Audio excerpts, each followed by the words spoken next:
devotees. All glories to Shri Guru and Govardhana, Srila Prabhupada ki jai. Okay. So today we are reading from the first canto of Srimad Bhagavatam, 15th chapter, text 29. Om Namo Bhagavate Vasudevaya.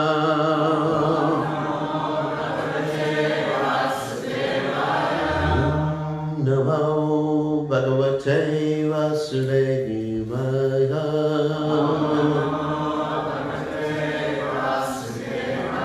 Om Namo Bhagavate Vasudevaya.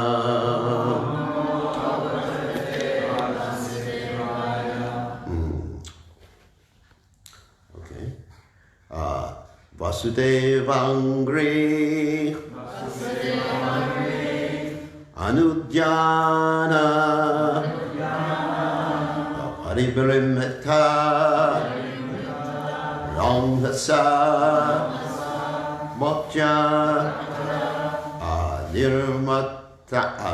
Nirmatita Shesha.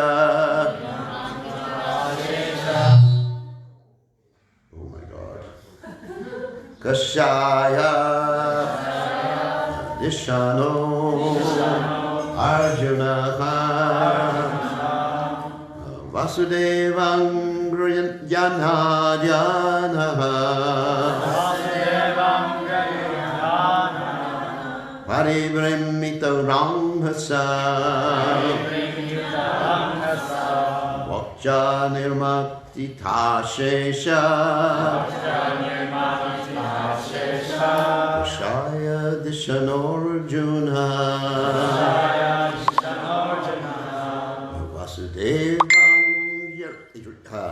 Vasudevang Janujana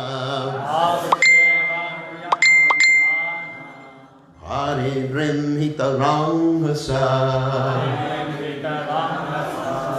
Vakja Nirmatita Shesha Shaya Dishanorjuna Vasudevang Janujana Paribrimhita Ramhasa Vakja Nirmatita Shesha Shaya Dishanorjuna. Okay. Vasudevang Yanudhyana Paribrimhita Ramhasa Bhaktya Nirmatita Shesha Shaya Dishanorjuna. Vasudevang Yanudhyana Paribrimhita Ramhasa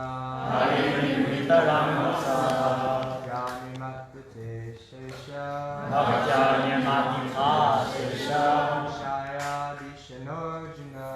Shaya Dishanorjuna. Ladies.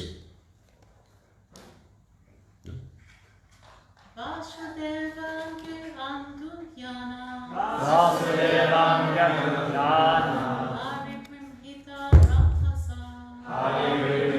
Ramhasa Bhaktya Nirmatita Shesha Tasya Dishano Arjuna.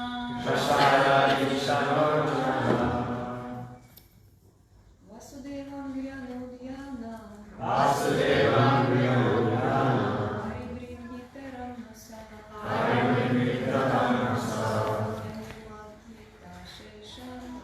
Jnanimatita Shesha Shaya Dishanorjuna. Alrighty. Vasudeva Angri. The lotus feet of the Lord. Anudhyana, by constant remembrance. Paribrimhita, expanded. Ranghasa,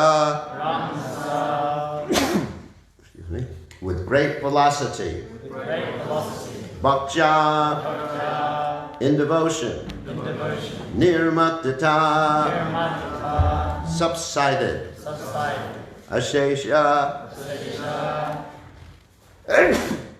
unlimited. Kashaya, dint.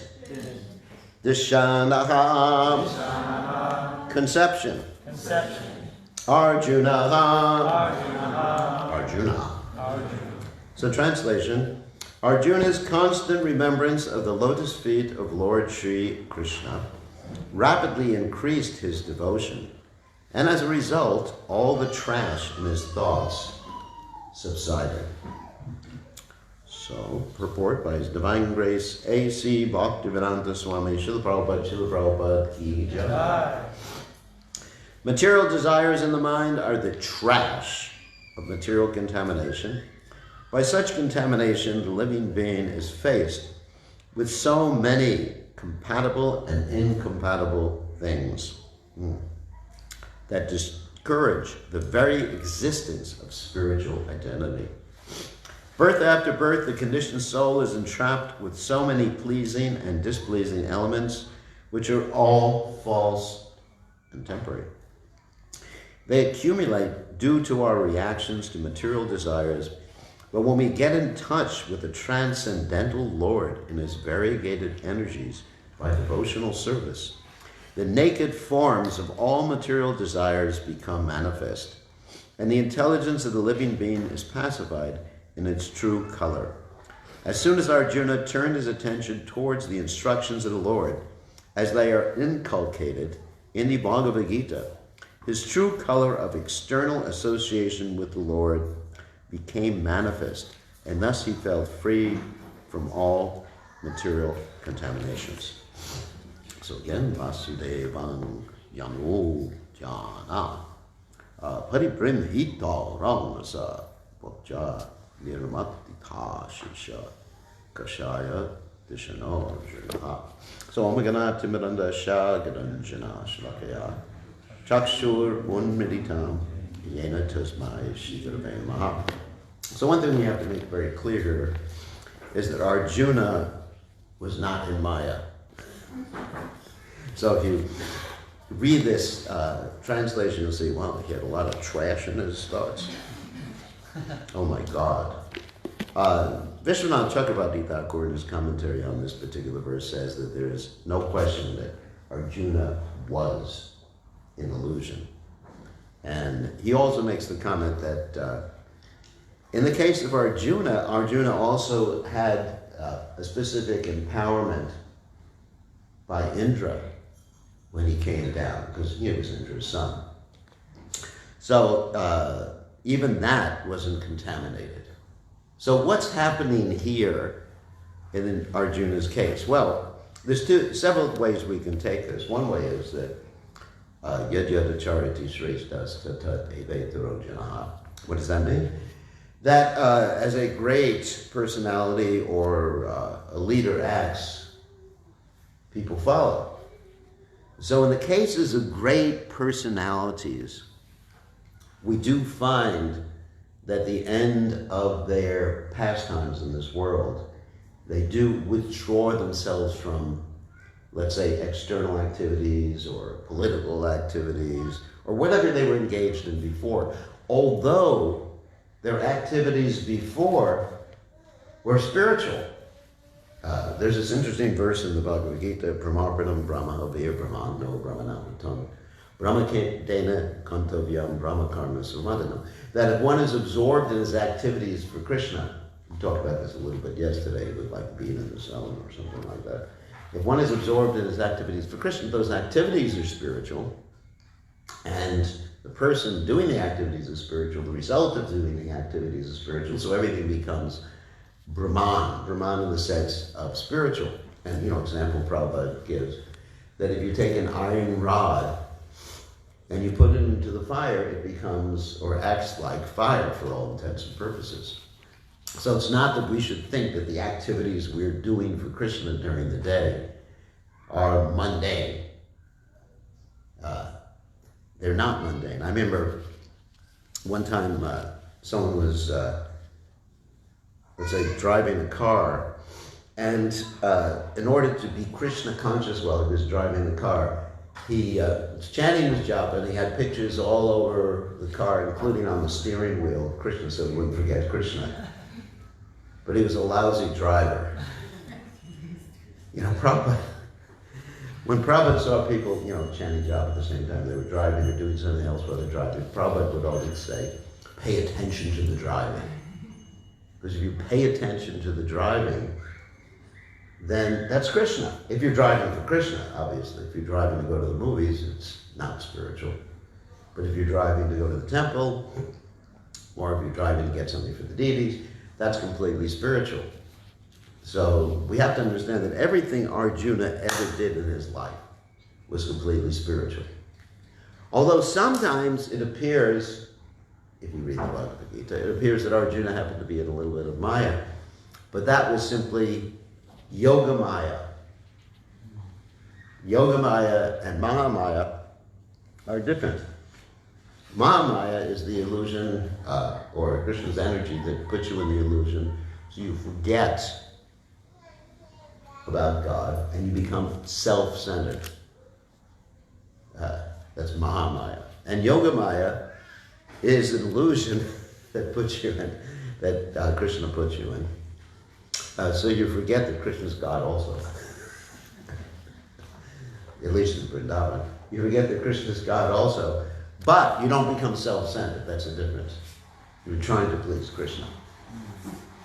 That's the difference. Like the residents of Vrindavan, they're under Yoga Maya to forget that Krishna is God, but they don't become self-centered.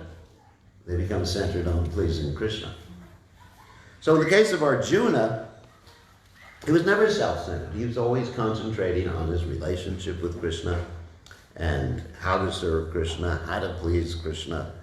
So we cannot accuse him of ever being in Mayas. But he's setting the example that at a certain point in life, one has to give up all external activities. Now, in the case of Bhaktivinoda Thakur, the great Acharya, his external activity in the final days of his pastimes was opening up temples, collecting money for temples, preaching Krishna consciousness. But in the final days, what he did is he locked himself up and he made believe that he couldn't communicate.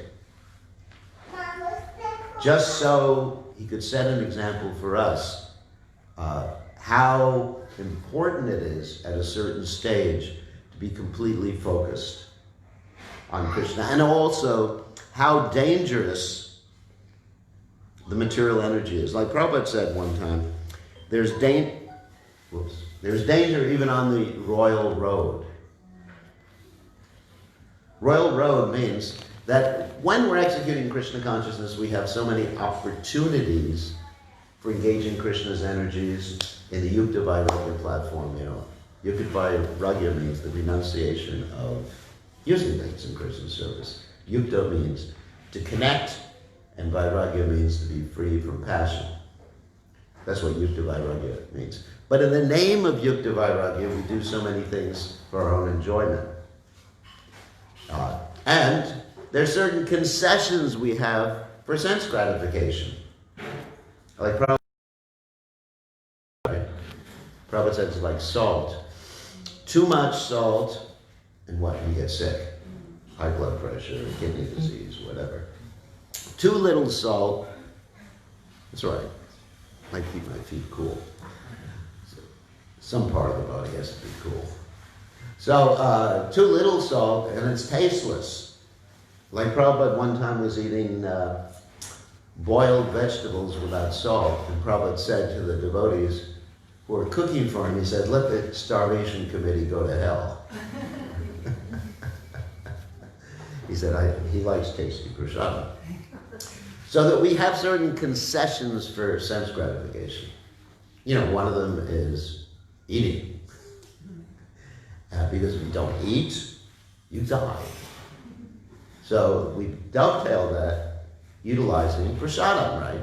Prasadam means food offered to Krishna. The food is purified, the food becomes transcendental. Anyone who eats it gets Krishna's mercy. And so that's a dovetailing there. But on the other hand, you can use that dovetailing prasadam and you could just become gluttonous and fall down from devotional service.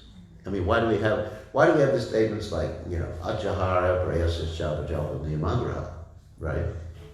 For those of you who don't know what that means over-collecting or overeating, over-endeavoring, like that. These are causes of deviation from devotional service. So, Prabhupada said many stalwarts have fallen down in the name of Mahaprasadam.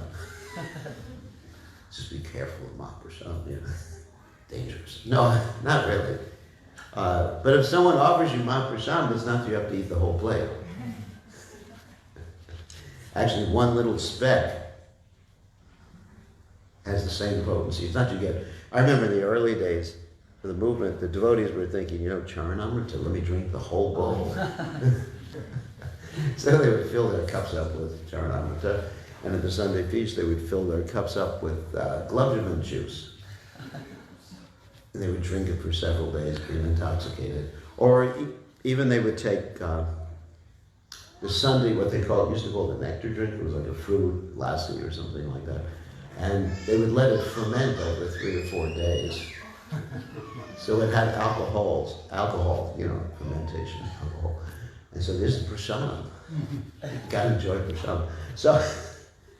So you have to really also be careful with the concessions that Krishna has given you. There's sometimes we get these licenses for sense gratification. There's a problem we call it sometimes. A license for sense gratification. Okay, you got a driving license. Does that mean you can go speeding? Or you can go through red lights, or you can go through, stoplights or anything like that? You can know. There's a license, but you have to use it within certain limits. So we have to be very careful in dealing with this material energy. And one interesting story in the Bhagavatam relates to this. It's the story of Priyavrata. Actually, there's many stories. I'll tell that story first. So the story of Priyavrata is very interesting. Priyavrata, of course, is the son of Manu. Manu had 2 sons, Utanapada and Priyavrata. Okay. So Priyavrata, his spiritual master was Narada Muni. He was a pretty good guru.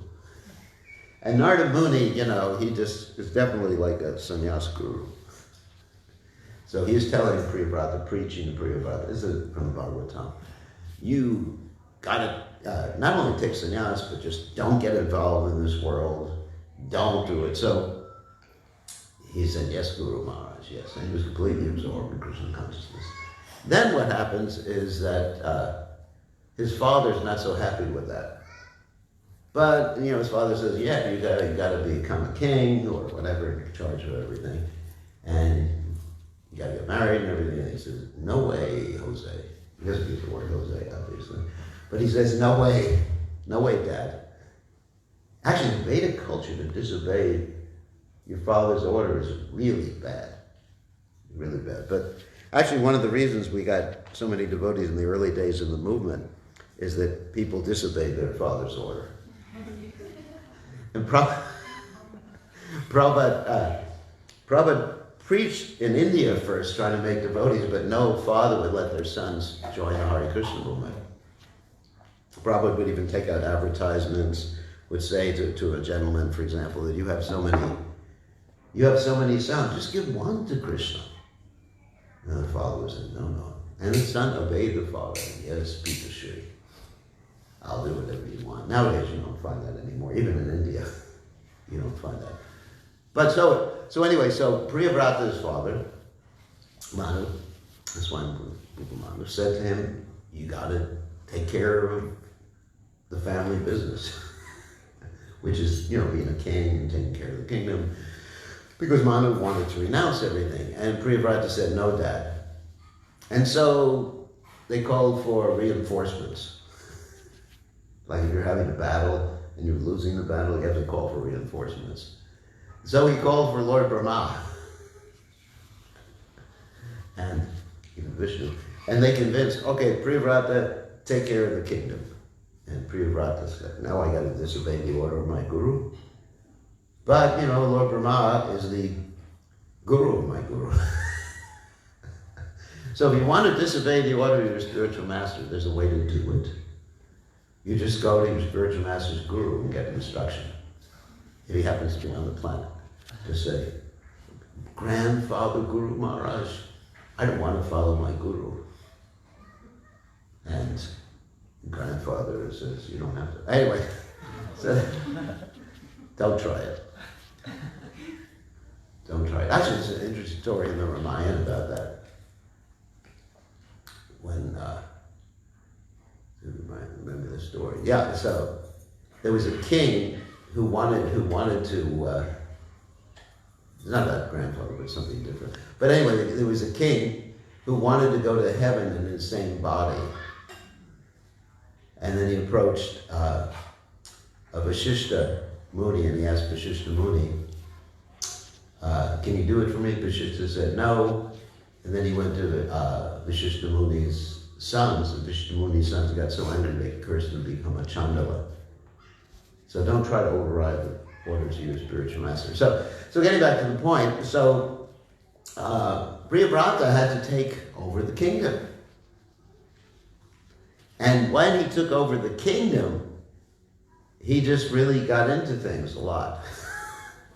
So much so that eventually he just sort of forgot about his spiritual realization. Not completely, but you know, he became entangled. And then at the end, he took shelter of Narada Muni again and got out of that entanglement. So that's what I mean, there's danger in this material world. And actually in the 14th chapter of the 10th canto of the Srimad Bhagavatam, there's a famous verse that says, one who has taken shelter of the Lord's lotus feet, then this whole material world, which is dangerous, panam padam yad vipanam natesham, very important verse. It's at the end of the 14th chapter of the 10th canto. I forget the verse number right now. It says, then if one takes shelter of the Lord's lotus feet, this whole material world, which is a dangerous place, becomes shrunk to the size of a calf's hoof print. Oh, you know that verse. And Prabhupada said, actually it was Vishwanath Chakrabarti Thakur who said in his commentary, because Prabhupada didn't comment on that verse, that was commented on by Prabhupada's disciples, because Prabhupada loved the world earlier. But Prabhupada said that when one takes shelter of Krishna, then one crosses over, because it's so small, the size of a calf's hoof print, that one crosses over the material ocean without even noticing he's crossed over the material ocean. It's interesting. You don't even notice. I mean, you're just with Krishna, you're so absorbed in Krishna, you don't notice that you're not Maya anymore. I wish I could experience that. So anyway, Priyavrata became free eventually, but he had to be freed from his entanglement by Narada Muni's association again. And then, of course, there's the story of Bharat Maharaj, the famous story of Bharat Maharaj. Bharat Maharaj left his kingdom, engaged in spiritual life, but he wasn't attentive enough. Well, he became attached to baby deer. I think everyone knows that story. And he became a deer in his next life. Yam yam bhavi smaran bhavam yashatayante kalevram. And a little inattention. That's another point Prabhupada made. He said, devotional service is like a razor's edge, because we're engaging things in Krishna's service, but we can become attached to those things very, very easily.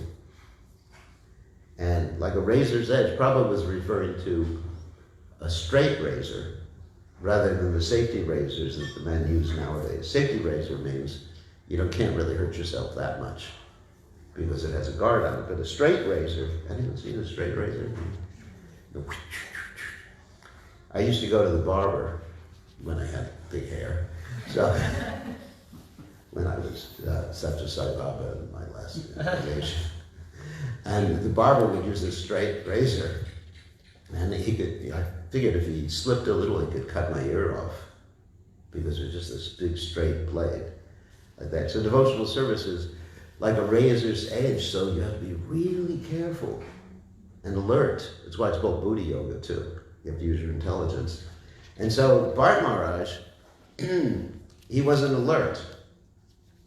And he became attached to a deer, a baby deer. And as a result, he became a deer in his next life. So another problem with, another way that we can avoid becoming inattentive or non-alert, if I can coin a word, is to have the association of devotees. Because getting back to the story of Bart Maharaj, one of the real problems that Bart Maharaj had to face, other than being diverted in his attention to a deer, was that he had no association.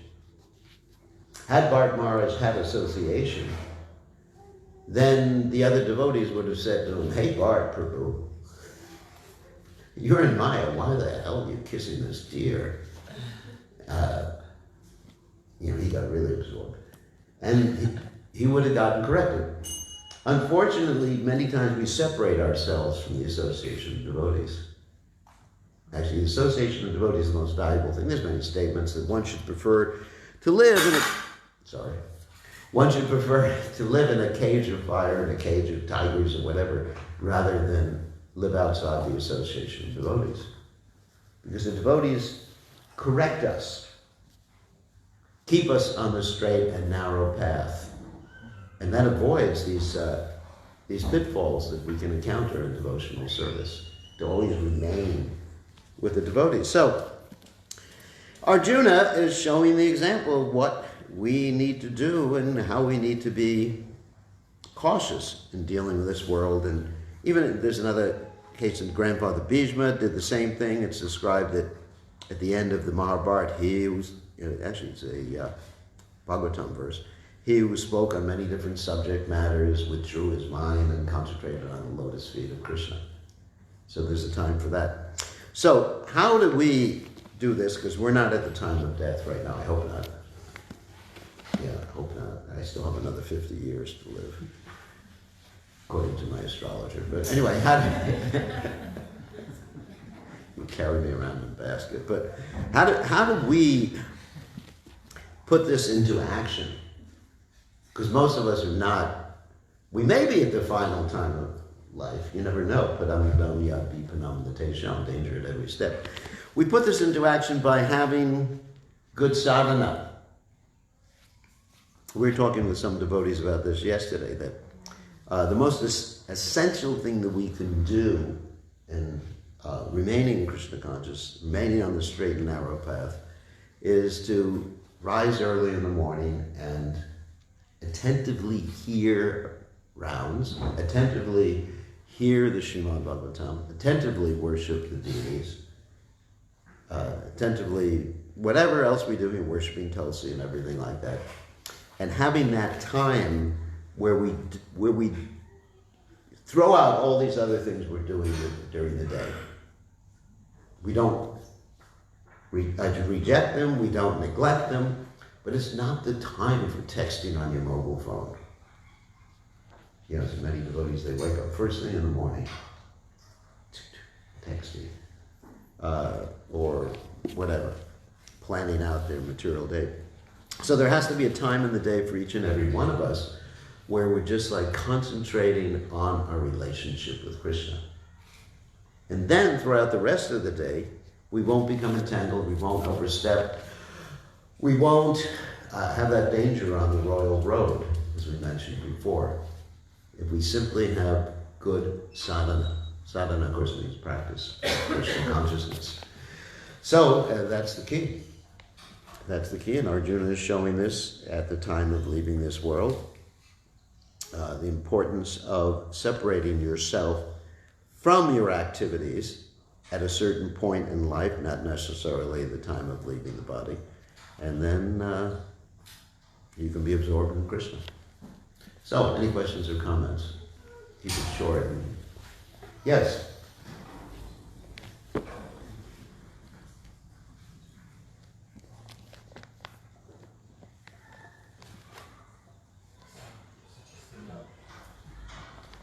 Perhaps you can repeat the question. It's not working. It's not working. Just say it. Well, I can repeat the question. Just paraphrasing, the purport Prabhupada mentions there's many compatible and pleasing things that will discourage you and trap us. So what would we understand? Because normally that seems like a positive thing, but Prabhupada is presenting them as negative. So what are those compatible and pleasing things that we should avoid? Birth after with the conditioned soul is entrapped with so many pleasing and displeasing elements. Where's it used? Compatible is further up. I don't see compatible in this purport. Second sentence. I'm looking at it. Oh yeah, sorry. It's faced with so many compatible and incompatible things that discourage the very existence of spiritual identity. Compatible means according to its nature. I mean, I'll give you an example. Let's use myself as an example, because I don't like to criticize anyone else except for myself. So there's certain things in my nature that are very compatible with my nature, which is science, mundane science, philosophy, psychology.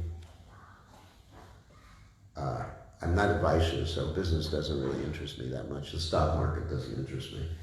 So naturally, I may have some attachment or attraction for these things. That's what it means by compatible with my nature. Like if I hear about the latest, for example, sometimes I look at the news. I don't read the newspaper because Prabhupada said don't read the newspaper, but I read the internet.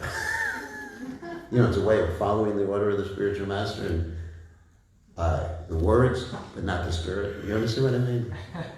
Prabhupada said we devotees don't read newspapers, so I don't read newspapers. I just look up, BBC, CNN, or something like that. So apart from that, so sometimes we're reading and then we see something about quantum theory, and I'm thinking, wow, this is great. Let me read about it. I don't know if any of you know what quantum theory is, any quantum mechanics is. Not important. It's all Maya. So it's compatible with my nature. And naturally there's some attraction to it. Let me find out about the latest quirk. And so I have to be alert, because reading about those things discourages the existence of my spiritual identity. Now, for some people, that's not Maya. For most of you, think this is boring. Quarks, quantum mechanics is boring. What the hell is going on? But if for another person, I'll start talking about cars. He'll read about the latest car, race car, or something like that. Another person will be looking about business, how to do business. And they get so excited. Oh, business, money, stock market, going up, going down. So we all have different psychophysical natures. That's Varnashram. So we're attracted to certain things in this world according to our psychophysical natures. Those are compatible things, what we're attracted to. Now, incompatible things I'm not attracted to. Someone talks about business, forget about it. Someone talks about management, forget about it, even though I'm on the GBC. So, it's like we have, GBC, sometimes we have these 3 or 4 days of management discussions. And it's just like torture. I'm just praying to Krishna, when will it end? Krishna, take me away from this world. Like so. So these are incompatible things. So that's really what it means. Compatible according to our nature. Like for Arjuna, for example, if you were to show Arjuna a new bow, a new arrow, he would just, wow. For example, when Arjuna won Draupadi, the king Drupada didn't know what Varna Arjuna and the other Pandavas were. So what he did is he put out the implements for all 4 Varnas, Brahman, Kshatriya, Vaishya, Shudra. And the Pandavas gravitated towards the swords and the bows, and wow, isn't this cool? This cool sword, and this cool bow and everything like that. So that's their nature. And I have one devotee who's, let's say, a Kshatriya by nature, and he gravitates towards guns. He's American, not Australian. And so when I was talking to him the other day, I said, well, I have a present for you. And he said, what's the present? What happened is that when my father passed away, the only thing he left me was a gun. I was thinking maybe there's some money, but I got a gun. I didn't know what he wanted me to do, shoot myself or say, whatever. He left me a gun. So, I couldn't care less about guns. So I gave this devotee the gun. And he said, wow, I'm so thankful. Oh, this is the best gift I've ever gotten in my whole life. This is better than my wife.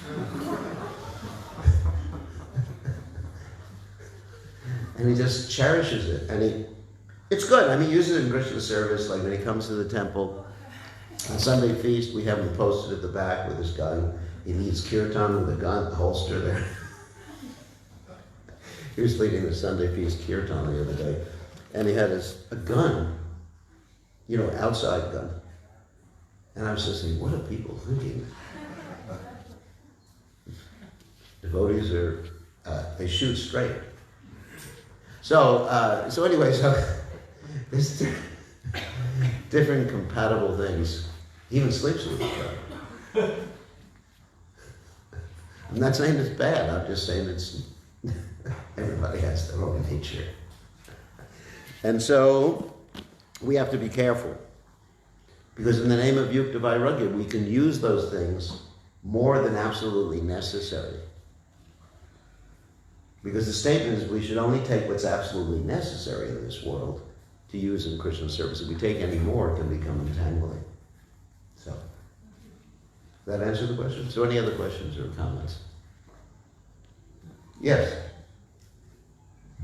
Hi. You mentioned earlier about how we should avoid sensory experiences and material sort of attachments. So I was wondering, does that extend to watching films, listening to music, reading fiction books, or is there only certain types of those? Well, the sensory experiences are not necessarily, I hate to use the word bad, but if we can use them to enhance our purpose in life. See, one thing, let's just go back a little bit. It's important for all of us, regardless of whether we're Krishna conscious or not, to have a purpose or goal in life.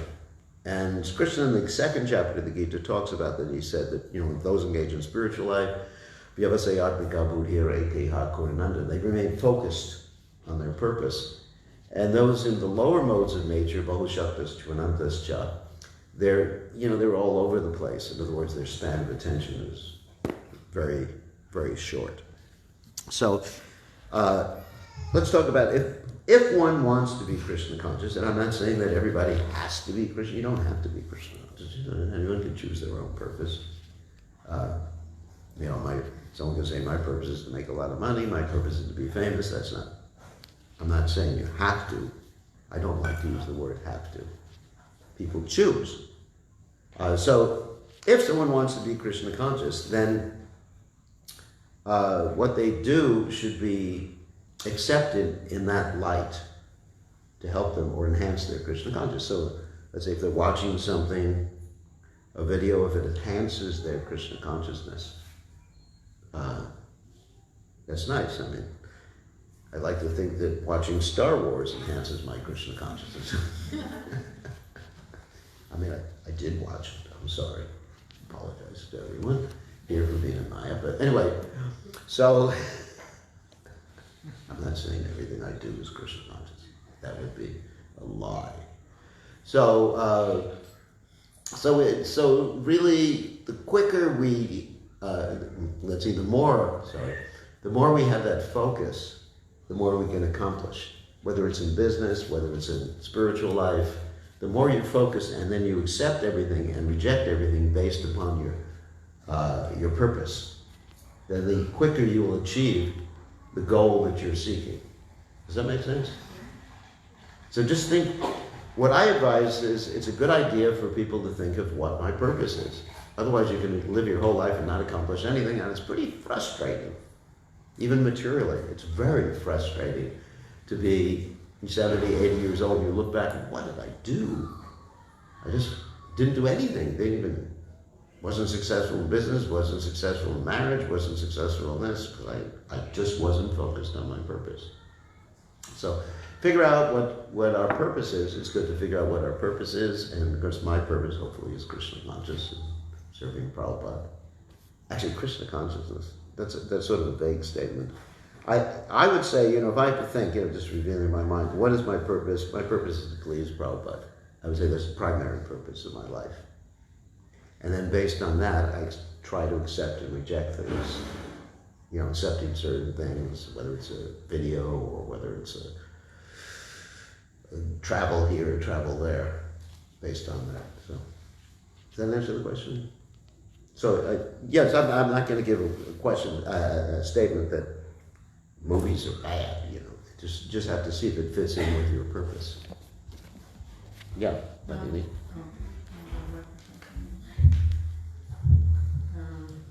There's a really nice quote. Prabhupada says, do your sense gratification in association with Krishna, then it becomes perfect. Yes. Becomes perfect. But one has to be careful, not too much. Actually, a little bit of sense gratification is necessary. It's a need of the living entity to have some sense gratification. It's good to encourage it. And actually, even in Krishna consciousness, it's good to have some recreation. You go swimming sometimes, you play basketball, whatever game. From India, you play cricket. You play cricket? No. Rugby. It's, we need a balanced life, which is actually important in Krishna consciousness. So there needs to be a time for recreation. And we need relationships. And all these things help us remain stable. Bhaktivinoda Thakur says that we have to recognize our material needs as well as the spiritual needs in order to be stable in Krishna consciousness. So everybody has different material needs. And to fulfill them in line with Krishna consciousness is important to be stable. Like the story of Gajendra Mokshana in the 8th canto of Bhagavatam. That Gajendra, he was an elephant, and he was fighting a crocodile in Australia. And in the water. Sorry. I'm more accustomed to alligators.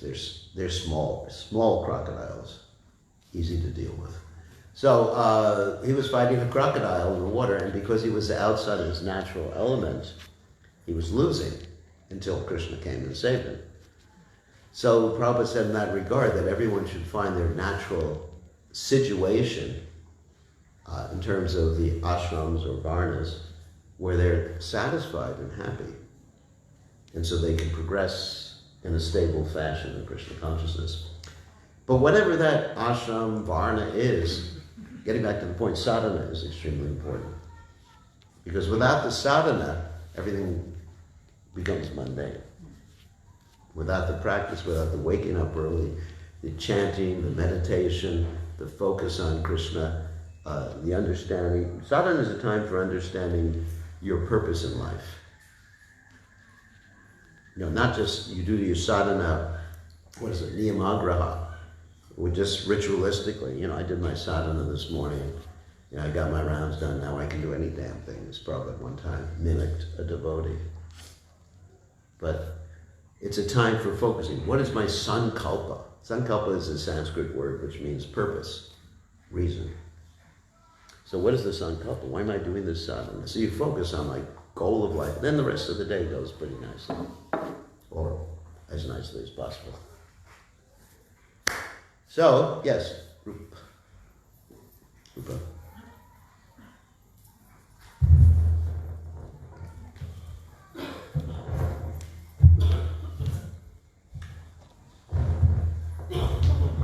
seems like there may be maybe a place for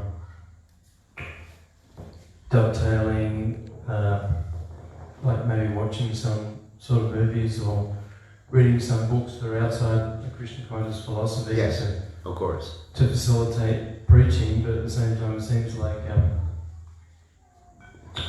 one would have to be very Careful. advanced to do these things, otherwise maybe easy to get swept away by illusion or desire for sense gratification. Advanced, I would say one has to be careful and have the association of devotees. You know, if you're going to go to the movies, go with the devotees. That's a joke. Anyway, if you can eat boga, no, don't eat boga. So, it's important to have, and I mentioned in the case, as I mentioned in the case with Bart Maharaj, to have the association of devotees, because they can always bring you back to the purpose of life. So it's not that you have to wait until you're really advanced. I mean, Prabhupada had devotees studying science even when they were just new devotees to carry out the purpose of proving, which Prabhupada considered very important, life comes from life. So it's just one has to be cautious, alert. Does that answer the question? I mean, if you wait till you're very advanced, that may never happen. And if you think you're very advanced, you're not very advanced. I think, I'm really advanced. I mean, there was one devotee who had really bad sadhana. And, you know, he was approached, you know, why don't you get your sadhana and chanting together? And then he said, isn't there any place in the movement for advanced devotees? In other words, I'm an advanced devotee. I'm a spontaneous platform. So as soon as you start to think like that, then you got a problem. Humility is extremely important. One should be honest with themselves and with others, and not try to portray themselves as being something that they're not. And we find that too often in spirituality, that, you know, in every single spiritual path, people portray themselves as something very exalted, or they think of themselves as something very exalted, and they're not. Honesty is the most important thing. Being internally honest and externally honest. Otherwise you end up in trouble. Yeah. It seems like, especially in the Grihastha ashram, is you have to dabble more in Maya. It's like our middle name is compromise. You have to, especially with children, you have to compromise. And, you know, with movies, or whether it's going to theme parks, or there's always a lot more of that sort of dabbling with Maya than, say, in the Brahmacharya ashram. Sannyasas dabble with Maya a lot too. I mean, because you have, how many children do you have? 5. How many children do I have? Too many. Anyway. And I have to put up with all their escapades too.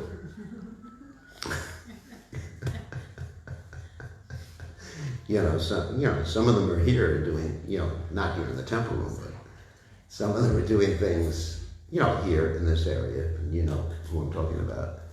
And I just have to remain compassionate and loving and everything like that, so I wouldn't say that you dabble more with, and I have to deal with the management of the movement and all sorts of financial things and everything like that, so I would say, we're all having to dabble with Maya, right? You only have a few children. I'll give you some of mine. See what you do with them.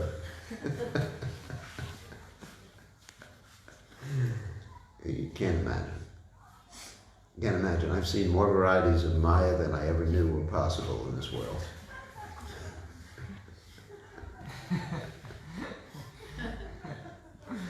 So, any other questions? Yes.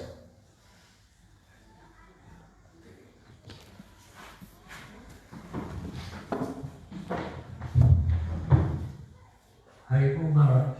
Yeah. I brought up a very interesting point before about chanting while you're driving. I have been recently picked up on it, Harinam, but I've got a case to plead, maybe you can adjudicate. I know sometimes we take... Sounds like a political problem. Oh, yeah, that's totally political. No, it's national actually, because in America, they drive on the left-hand side of the car. Yeah, we're right, and you're wrong. Yeah, well, whatever that means that while you're driving, so if you're chanting in America, like as Prabhupada would have seen, they'll be chanting with their beads in the right hand. So also in those days they used to have the stick shift up there, so all the column shift or the stick shift. Yeah. So when you go to change the gears, that you're driving and then you sort of change with the bead bag in your hand and your fingers tangled in your bead bag. It's a bad idea. Change the gears and you just keep going left and hit a car or something. So, but in Australia we're doing it right, so we drive on the right hand. Yeah, so you can have your bead bag in your right. That's true. Gears with the left. So I was thinking that sometimes maybe I'm just taking advantage of just the situation. They should be listening to Prabhupada's original instruction. Yeah, but that's one bright side of driving on the left side instead of the right side, is you can chant your jump. I never thought of it like that. But I would say you're chanting inattentive japa, unless you happen to be a pure devotee. You're chanting inattentive japa while you're doing that, and also driving inattentively.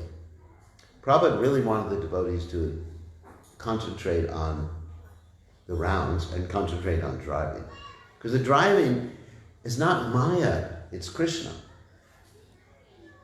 So many devotees died in car accidents, maybe not from bead bags, but they died from not sleeping enough. In other words, they were trying to be more renounced than they actually were, capable of being physically. So Prabhupada said if someone is going to drive long drives every day, they should sleep at least 8 hours a night. So many devotees fell asleep while driving. So be attentive.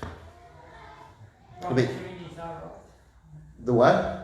The Brahmacharis were right when we got Harinam, whoever's in the car, always get told off. So there is an awareness, and I'm very happy that happens. Maybe I'm old school or something like that. Anyway, be attentive.